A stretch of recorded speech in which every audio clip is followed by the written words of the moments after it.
All right, number 3 in the 2023 FRQs here.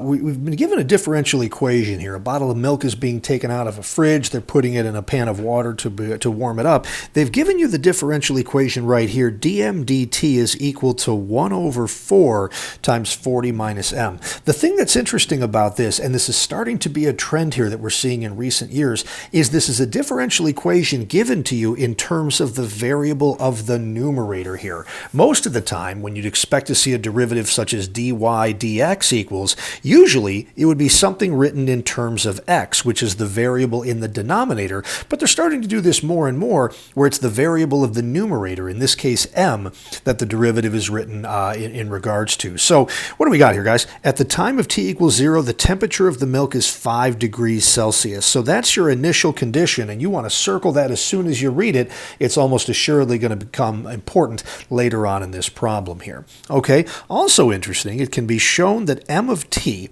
m here is the temperature of the milk, is less than or equal to 40 for all values of t. That probably will come in important later as well. Okay. Part A, they've given you the slope field. That was nice. They want you to sketch the solution curve through the point 0,5, which they already gave you as a dot right here. The one thing you notice is that this line right here, guys, where you have a series of horizontal little slope segments right there, is basically functioning as an asymptote. So I'm just going to try to draw something here that mimics the curve of the slope field itself, meaning that from left to right it appears to increase, but at a decreasing rate, and it starts to level off right here. Now, when you see that series of horizontal segments put together like that, as I said, it functions as a horizontal asymptote. And that's kind of important here, guys, because we're drawing the graph of m of t, and they're telling you m of t is less than 40 for all values of t. So if I were to goof up, and were to have drawn something up here, well, this is a no man's land where this graph can't exist, because we end up with that 40 right there and the stipulation that m of t has to be less than or equal to that all along. Okay, so I think what that means, guys, is that the water that we're putting this milk in is at 40 degrees Celsius, and it wouldn't make any sense for you to put cold milk into hot water and then have the milk suddenly get hotter than the surrounding water. So, all right, that would be my answer then for part A. How about B? Use the line tangent to the graph of m at t equals 0 to approximate m of 2. Okay, so back to that initial condition. At a time of t equals 0, the temperature was 5, right? So we've got the ordered pair of 0, 5, and that right there becomes our point of tangency. The next thing we're going to need is the slope of the tangent, and that is going to come from taking our derivative. So the derivative of m, I believe with respect to t, and evaluating that at that ordered pair of 0, 5. Now, if I had this right, all we really need is the m value, not the t value here. So we're going to use the 5. 1/4 times 40 minus 5 is what we're going to get right here. And they didn't make that as nice as they could have. Looks like it's going to be a 35 over 4, and that's the slope of your tangent. So our equation then, written in point slope equation here, which we use a lot, would be y minus your y. Shouldn't do y. I guess I probably should do m. Yeah, let's go with that there. We're going to say m instead of y right here is equal to, you're going to start off with your slope, which we just found to be 35 over 4, and then in parentheses, normally this would be an x. In this case, it's going to be a t minus the x or t coordinate of your point of tangency, which is 0. And, guys, with this 5, remember this would normally have been an m minus 5 here. Now we like to just add that 5 at the end, and that gets you a formula for m here that's pretty simple and easy to use. I'm still going to go ahead and simplify this because of the t minus 0. So we're going to end up with m is equal to 35 over 4 multiplied by t, and then a plus 5 at the end. So our approximation now for m of 2, the temperature of the milk 2 minutes after it's been placed in this hot water, is going to be 35 over 4 multiplied by 2 plus 5. Okay, what's that going to do for us, guys? That's now a 2, and I'm ending up with 35 over 2, 17.5. That's how much temperature has been added to the milk, plus 5, which was its initial temperature, and we're going to end up with 22.5 degrees Celsius for our approximation now for that. And I probably should have put an approximately equals to sign here instead of equals. Not something they would take off for, but I want to show them I'm reading carefully, and I know I'm just coming up with a tangent line approximation. Okay, so that's my answer here for the end at part B. Okay, write an expression for our second derivative now. So let's jot down what we had a moment ago. dm dt was equal to, shoot, I forgot already, 1/4 times 40 minus m. Gotcha. 1/40 times 40 minus m. Right, that didn't feel right to me now that I did that. 1/4. Yeah, that's why that didn't feel right, because it wasn't. All right, 1/4 times 40 minus m, and we're now going to take the derivative of that. So d2m over dt2. Here we go, everybody. You could handle this a couple of different ways. I would probably deal with this one right here, thinking about a first power right here, and dealing with this one with the power rule. I'd bring the 1 out in front here. We'd get a new coefficient still of 1/4. Actually, this seems silly now that I'm doing it, but it's not wrong. 40 minus m, the base stays the same. Drop the exponent by 1, which is now 0. Yeah, this was really dumb what I did. That's okay. But then times the derivative within. And the derivative of negative m is going to be -1.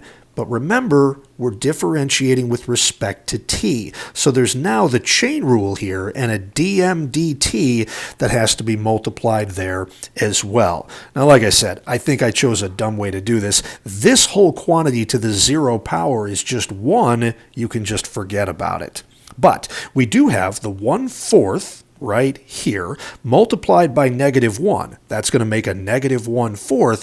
And then this dm dt right here gets replaced by this expression of what dm dt initially was. 1/4 times a 40 minus m. So I can clean all that up now to make a -1/16 times the quantity of 40 minus m. And that's what we've got right here for that second derivative. So I believe I've answered the first part right here. So write an expression for dm dt in terms of m. Got it. Second part now, use that second derivative to determine whether the approximation from part B is an underestimate or an overestimate for the actual value of m of 2. So I think that's going to be interesting here, guys, for the actual value of m of 2. And if I go back to the graph right here, guys, that we had from part A, this is the graph of m of t. And for m of 2, we're at a spot that's roughly right about here. I want that in red. Roughly right about here. So what I think we know here, guys, is this.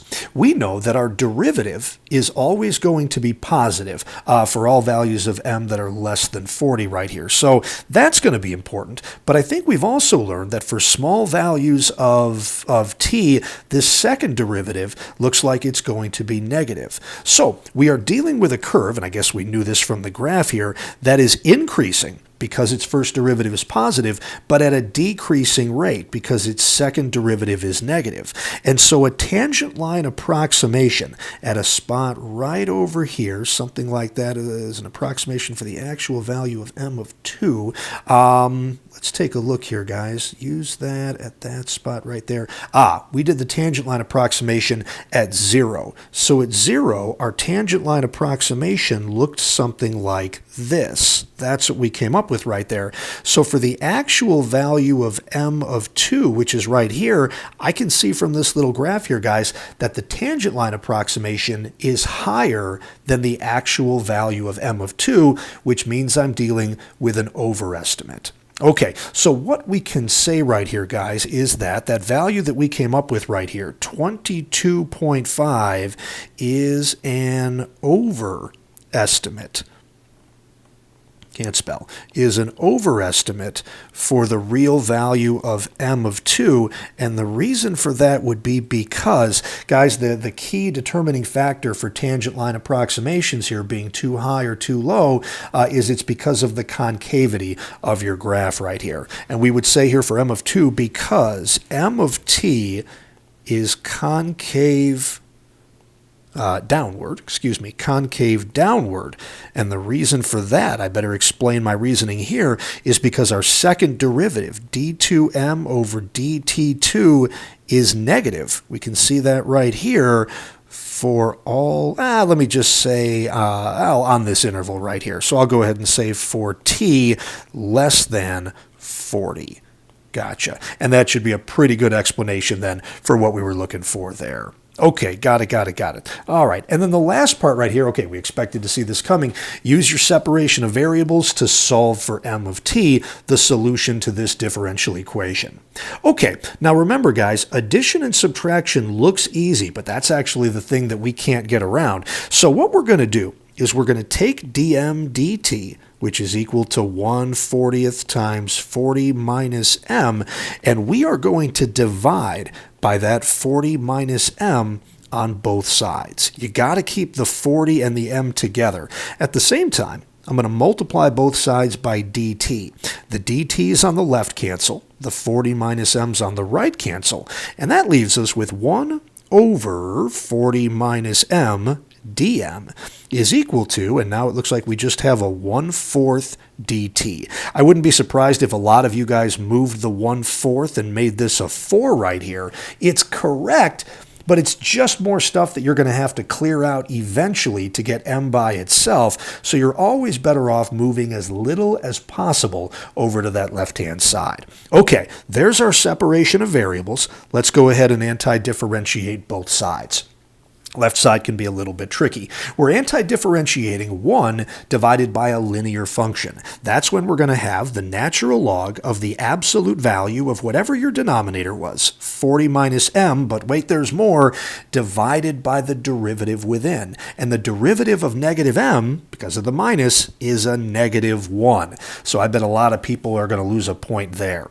Equals, the right side is just going to be a 1/4 t and a plus c at the end of that. Now is when I like to take a little time out, switch to green here, I always do, and let's find the value of c. So when t is 0, m is equal to 5. So the opposite of the natural log of 40 minus 5 is 35, is equal to 1/4 times 0, which is just 0, plus c. So, okay, there it is, guys. C, this is not fun, is the opposite of the natural log of 35. When the AP people release their actual solutions here, which might be weeks or months from now, it wouldn't shock me if they have it written this way. C is equal to the natural log of 1/35. Remember that property, guys, the power property for logarithms, that says that a coefficient of a logarithm can be transferred right here, and instead of that, you could have had 35 to the negative first power, which might be written as 1/35. Certainly not saying you have to do that, but like I said, it wouldn't shock me if that's what they have. I'm going to need a little more space right here, so let me do this. All right, guys, and then let's zoom in and see, come on now, where we are. So back to blue. The opposite of the natural log of the absolute value of 40 minus m is equal to a 1/4 t and then minus the natural log of 35. Okay, from there, first thing I would do is get rid of this negative on the left by dividing both sides by -1. So natural log of 40 minus m is equal to, I'm going to just switch my order right here, make this a positive natural log of 35, and then minus a 1/4 t. You could have -1/4 t plus natural log of 35, that'd be fine as well. Okay, now, to get rid of a natural log, we exponentiate both sides right here. So the e and the natural log will cancel, and we'll get the absolute value of 40 minus m is equal to, and it would be correct if you left this e all to this one big power right here, but what they probably did is made this e to the natural log of 35 multiplied by e to the -1/4 t. And the benefit to doing that is that e to the natural log of 35 just simplifies to a nice simple 35. And then e to the -1/4 t power. Okay, how do we get rid of an absolute value on the left? We make the right side a plus or minus. But I'll remind everybody, that's a temporary plus or minus. We have to come back and declare before the end of this problem whether that 35 there in front was positive or negative to get our initial condition to work out. Okay, now from here, I'm going to kind of go quickly here, guys. I'm actually going to move this negative m over here to the right and this whole term over here to the left. Now, what that's going to do for me is give me an m equals, I'm switching sides on you guys here, we've got a 40. And when you take a plus or minus term from the right and move it to the left, it's still plus or minus. As I said, that's still temporary. Plus or minus 35 e to the negative 1/4 t. But again, you can never leave a plus or minus in your final answer. You've got to go back to your initial condition, which was the ordered pair 0, 5, and figure out which it is, the plus or the minus, that'll make this work out. And I think I see the answer here pretty quickly, and I think it's going to be minus. But let's just make sure. This is also a great check to find out if you did this problem right or not. So when t is 0, m should end up equaling 5. 5 is equal to 40, either plus or minus 35e, and all of that power now becomes 0. Well, e to the 0 is 1, and it's going to be a 40 minus, not plus, minus 35, that equals 5. So I feel pretty good about this answer, guys, but I do know for a fact now that this is a minus right there, and that's the solution that we came up with. M is equal to 40 minus 35 e to the negative 1/4 t power. And that is everything we had to give them here for problem number, I forgot already, that was number 3.